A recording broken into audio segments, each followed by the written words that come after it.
Olá a todos, eu sou a Bárbara, eu sou doutoranda em Educação pela Unesp, campus de Rio Claro, e vou compartilhar um pouco com vocês esse trabalho que se intitula Linhas da Projeção, Cinemas Negros na Escola.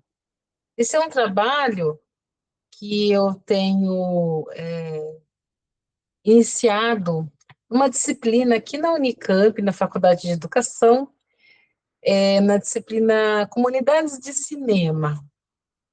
E eu tenho pensado muito nesses cinemas negros e a sua possibilidade infinita de pensar o cinema na escola.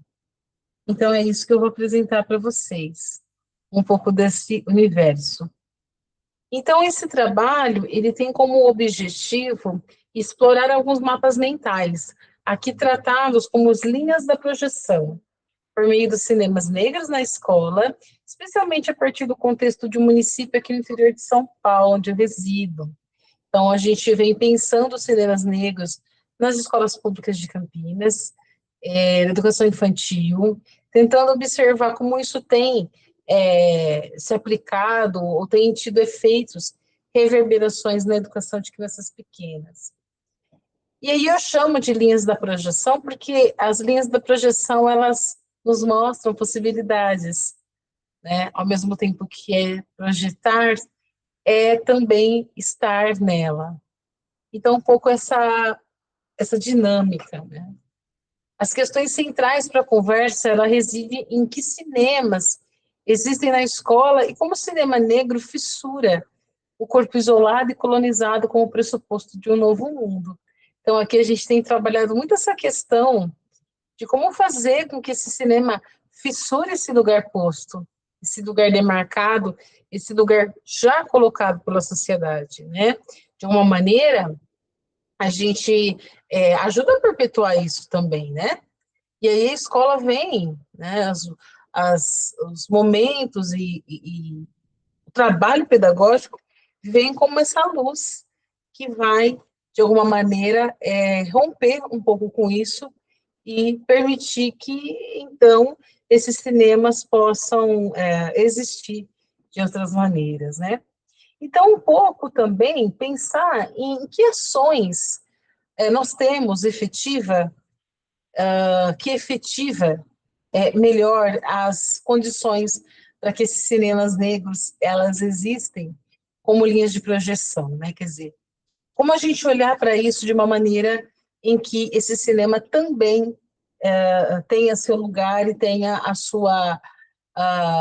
o seu espaço enquanto fissura, né? Então, eu trago para vocês aqui o programa Cinema e Educação, que tem esse objetivo de dar um salto qualitativo na promoção das ações entre cinema e educação e a proposta da SME de Campinas, que foi além do previsto da lei, né? A lei que diz que precisa ter 2 horas semanais de exibição de filme nacional. Para além disso, produzir imagens na escola, de discutir coletivamente essa produção, na concepção desse programa, uma prática educativa que pode promover novas sensibilidades e percepções e leituras de mundo, né? Então, a gente olha muito para esse programa com bastante carinho, porque a gente sabe que essas são ações efetivas e importantes para olhar para isso, né? E aí eu trago para vocês um pouco de algumas ações da disciplina que nós fizemos, que eu participei enquanto aluna de doutorado, para pensar esses cinemas negros. Então, a gente começa com o Minuto Zósimo Bubu. E por que minuto, né? Porque a gente se inspira muito na ideia dos irmãos Lumière, a gente faz muito o trabalho com o Minuto Lumière, né? E aí, nesse processo, tentar trazer um pouco o Zósimo Bubu, que é esse grande cineasta e esse grande artista, performer, né, que vai, de alguma maneira, marcar o lugar desse cinema negro, né? E é interessante também pensar que isso também não é algo localizado, né?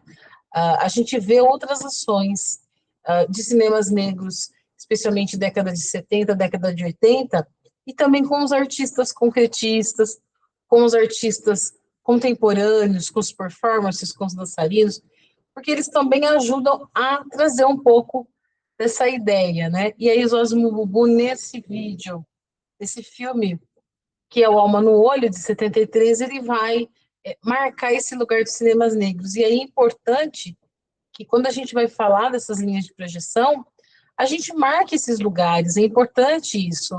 É importante marcar em que medida isso impacta, né? De alguma maneira, isso também dá luz a essas questões todas. E aí eu trago também o coletivo Crua, né? E a gente vai perceber que no Rapazódia para o Homem Negro, ele vai tratar um pouco desse protagonismo, né? Porque a gente vê o que é o cinema negro, né? Quando se observa esse lugar do corpo negro, né? E é diferente quando a gente observa que esse corpo negro ele tem um lugar nessa história marcada, né? E ao mesmo tempo a gente vê que os elementos eles ainda são embranquecidos, né?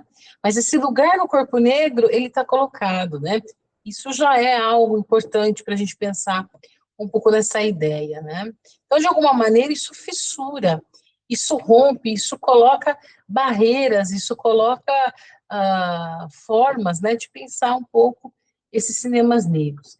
E aí a gente traz também o lado alto, né?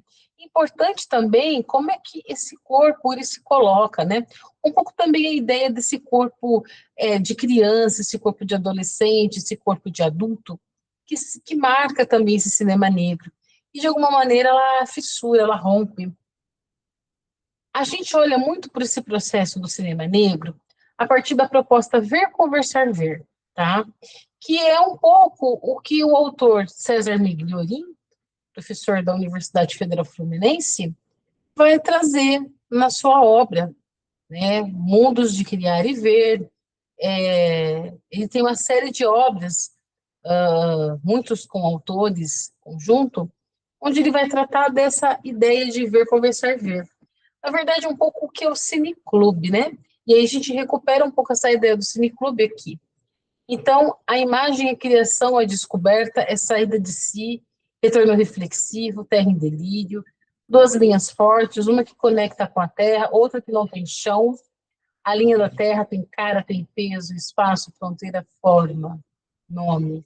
A linha sem chão, vaga, erra, delíria, estranha. Muda, expande. Como pode o cinema circular entre essas linhas? Portanto, linhas de projeção. Como podemos, em um processo pedagógico com estudantes com pouco ou nenhuma experiência com a escrita, com a narrativa dessas imagens, criar possibilidades com que eles sejam engajados em processos criativos que circulam entre o que é dado e o que ainda não tem nome, né? Então, um processo um pouco de ver, conversar, ver. Olhar para esses filmes, conversar e olhar de novo, né? Olhar para essas linhas de projeção como algo localizado, mas também demarcado lugar desse corpo. E aí a gente começa a entender um pouco essa relação, dessa conquista e desse cinema que a gente está chamando aqui de cinemas negros. Eu trago aqui as referências desse trabalho, a partir do Roland Barthes, né, que é um livro importante, o Krenak, né, para a gente pensar um pouco também no que o Nego Bispo vem trazer para a gente, né, como essa transcendência, né, ou como esse algo que está além ou atravessado do além, né. O Migliorin, né, que aí eu estou citando essa obra específica, a gente poderia trazer outras aqui, e a Susan Sontag, né, sobre fotografia. E esse corpo, ele vai se perpetuando, ele vai se marcando nesse lugar. Agradeço muito a atenção de vocês.